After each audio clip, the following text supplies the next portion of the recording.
and Senate Republicans in Washington have high hopes this Thanksgiving holiday. They're hoping to pass a controversial tax bill before the end of the year, making it the first major piece of legislation enacted since Trump became president.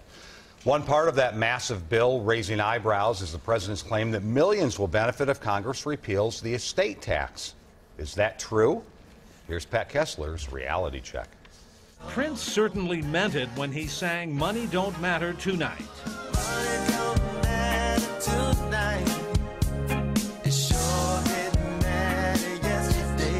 But when the iconic Minnesota artist died last year, it mattered a lot to his heirs. They paid a significant amount of money in estate taxes. Replaced with a simpler.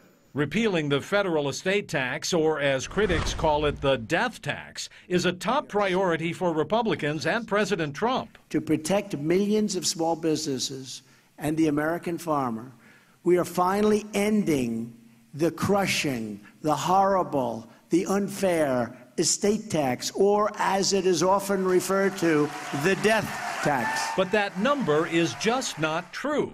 How many estates are affected? Very, very few, and only the wealthiest.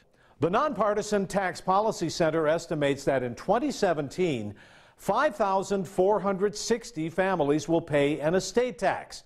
That is 0.1% of all of the taxpayers in the entire country. And in Minnesota, that number is even tinier. Here's what you need to know.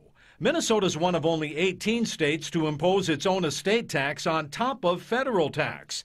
But most farms and businesses don't pay any estate tax because they're not worth enough.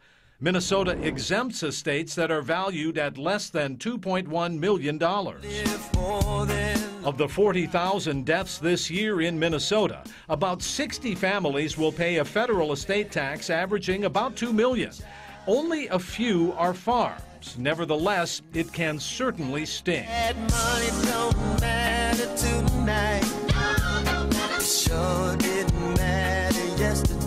Prince died without a will, his estate worth up to $300 million. Combining federal and state taxes, the Prince heirs face a tax bill of $163 million, including $26 million to Minnesota. That's Reality Check.